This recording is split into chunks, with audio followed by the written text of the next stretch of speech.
যারা আছে, শুধু আপনার এখানে না, সারা বিশ্বব্যাপী আমাদের যারা প্রবাসী, তার পাসপোর্ট দিয়ে ব্যাংকের অ্যাকাউন্ট খুলতে পারবে, সেই ব্যবস্থা আমি করেছি।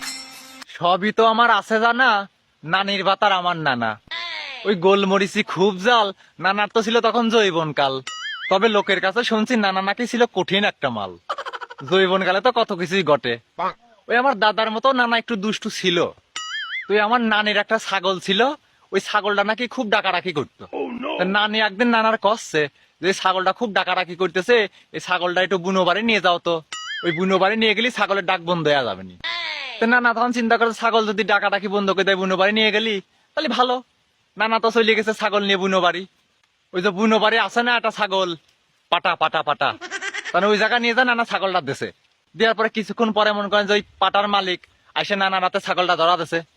ওই ছাগলটা যখন নানা হাতে ধরা দিছে, তখন নানা ছাগলটা নিয়ে শুশুকে চলে আসতেছে। তখন ওই বেটা বলে কষছে ছাগল নিয়ে চলে যাচ্ছে, টাহা দিবি কিডা? তখন আমার নানা কষছে কিসির টাহা? তখন ওই বেটা কয় কে? ওই যে ছাগলের কাম করালাম সেই তার টাহা। তখন আমার নানা কষছে কি কাম করালাম সে তার টাহা। কষ্ট করলো কার ছাগল আর সুখ করলো কার ছাগল, টাকাটা আপনারাই আমার দেবেন। তখন ওই বেটাও তো নাচর বান্দা, ছাড়বে না টাকা ছাড়া। এই কথা শোনার পরে আমার নানার খুব রাগ হয়ে গেছে। আমার নানা রাগ করে কষছে, দাঁড়াও তোমরা যে কাম করছো সে কাম আমি করে সহ্য দিচ্ছি।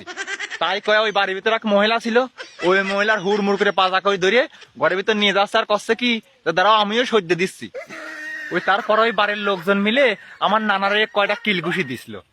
তা নানা মারটার খেয়া রাস্তা দিয়ে আস্তে আস্তে করছিল, হ্যাঁ মারার মারবি আর টাকা চাবি আর সহ্য দেবার গেলেই দোষ।